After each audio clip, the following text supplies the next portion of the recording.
I have a couple bonus modules for you, and the first one here is how to manage your seven-figure digital brand. So we know that every offer is different, and it's important to remember to have a multi-product strategy. Just one product's not going to cut it. Not every product you do will be a home run. Your average over time, over multiple products, will reach six figures, and it's important to grow and learn from each launch that you do. So remember, every offer is different. Timing is a big part of this. Much of your launch success depends on timing. And in many cases, this is completely out of your control. You might launch the same day as another more established brand or vendor and just simply get drowned out in the noise. You might launch on a quiet day with nothing else and no one else to promote and find dozens of affiliates promoting your offer. You can plan and time your launches. However, the only solution is to simply do more, is to simply have more sales events. Now, your brand's email list is its most valuable asset. So mail your list every time you launch a new product. Do this without fail. Do sales events to boost sales during holidays and other random days. In fact, most days are some type of day, it could be not just Father's or Mother's Day, but there could be a grandparent's day. There's lots of these, and all it takes is just a little Googling to find out, hey, what holiday or mock holiday is it? Regularly promote affiliate products to generate that extra income and to build relationships with other vendors. Promoting other products, other sellers' products is a relationship building tool, not just a way to capitalize on the value that's inherent in your list.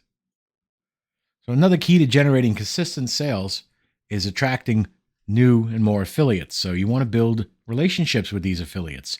It is a give and take. So offer them high commissions, 75 to 100% on the front and 50% on the back as a rule of thumb. Reach out to anyone that promotes your offer. Create that relationship. They're typically found on Skype, and their emails or support desks are easily found, typically on the bottom of their sales pages.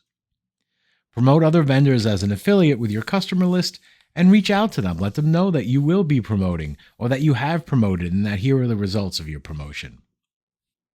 Now, you don't have to rely on affiliate networks to generate all of your sales. You could be proactive using different services and platforms such as solo ads, Facebook ads. These are all great sources of buyers once you've gained enough momentum and are looking to expand. Use this as a starting point to something great, not an end point. So another key here is handling support. Good support can really make or break your brand. You can create raving fans, and fans will buy everything that you produce, and that personal touch really makes all the difference. However, with bad support, you're not going to create raving fans. You'll make enemies, and people will buy once, and that'll be it. So micro products have generally less support due to their nature. There's a solution to a problem that they're having. Here's a solution. Bada bing, bada boom, there it is, right? Larger products tend to have much more support, and obviously the amount of support you get is directly proportional to how many sales you make. And I typically see about 10%, anywhere from 8 to 10%. So if I do 1,000 sales, I can expect 100 tickets, probably over the next 30 days. But micro products, a $1 or $5 impulse buy generally doesn't have much support. In fact, the most of the support you'll probably get as a result of that would be, a 5 to 10% refund rate. That's about it, really. The more complicated your products become, the more complicated the support will be. This is an important point. If you sell software, expect technical questions. If you sell information products, you're going to get questions to clarify things. When you produce the products, one of the things that I like to do is anticipate what those questions will be and include them in the product. That'll save you on support volume. With information products, most questions are delivery related, such as the link's not working, or they lost the delivery email, they don't have a login, maybe they misplaced it or forgot it. Those are generally what you'll see in support requests. You will get some pretty interesting questions and feedback that you can then use to create new products. And this is, support is probably the front line for your relationship in addition to your email inbox. So you go, whether or not you do a support desk like a Zendesk or another software like Hesk, or you just use support@yourbrand.com, you're going to get some really interesting questions and ideas and feedback that you can use and really jump off from. Your customers really are the best source of product ideas. So once you kind of tap into a trend, you start asking for feedback, start asking for insights, and you'll get it. Keep a record of these interesting questions that the customers ask, and then keep a record of the answer that you give them. And maybe you'll have to do some research to find out what that answer really is, but sometimes, and I find most of the times not, if you're familiar with the topic. So you will discover their biggest pain points because your customers will end up telling you. And a lot of the times it just comes out in conversation, so you have to know how to look for it. But you can also ask them. You can ask them, hey, tell me your pains. What's going on, right?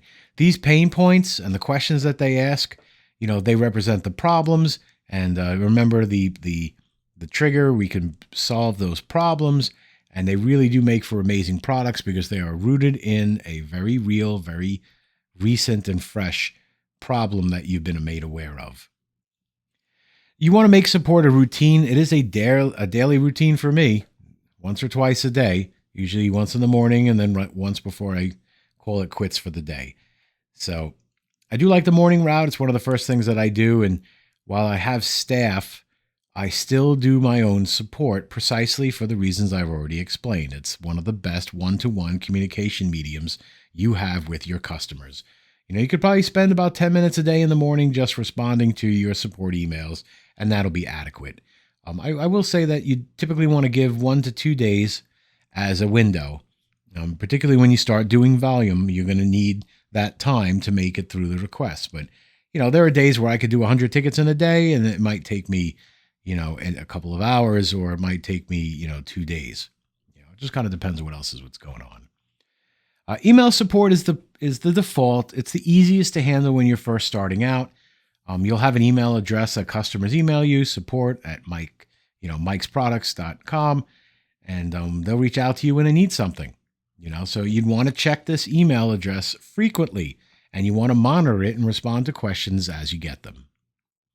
As you grow, I mentioned this just a little bit, but as you grow, consider getting a help desk system such as Zendesk. I think the Zendesk is up to $60 a month, but there are other solutions out there for better pricing.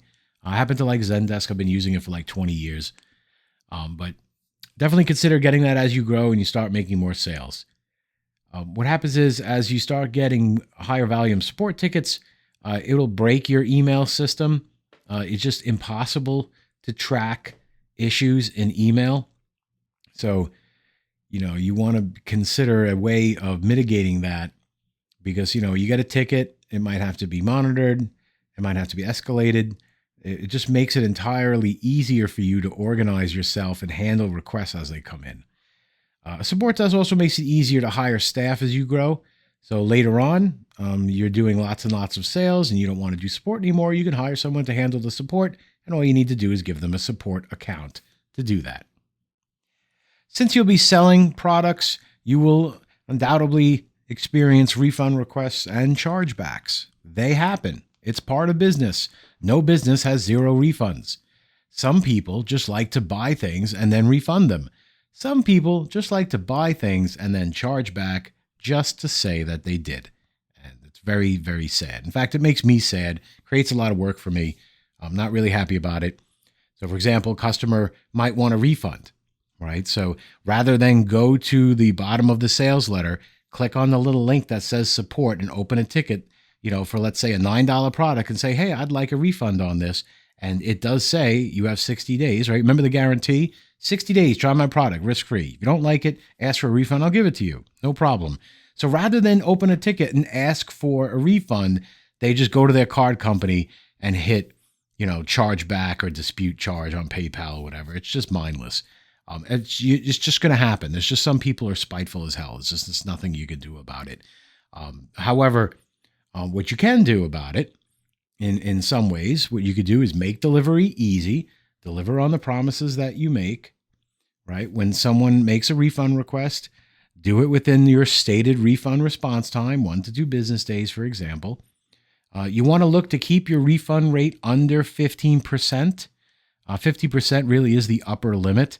Any disputes that you get, you want to keep those under 1%. Otherwise, your payment accounts start getting nervous, put you in a high risk category.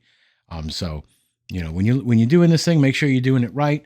Make sure your product is deliverable once they purchase it. A lot of people do test purchases to make sure that that link is delivered post sale, and of course have a responsive support desk. And then that's why I said do it yourself. You keep a handle on it. You'll always know the condition of not only your audience but also your business, and everything is just better. People are happier that way. All right, we'll see you in the second bonus.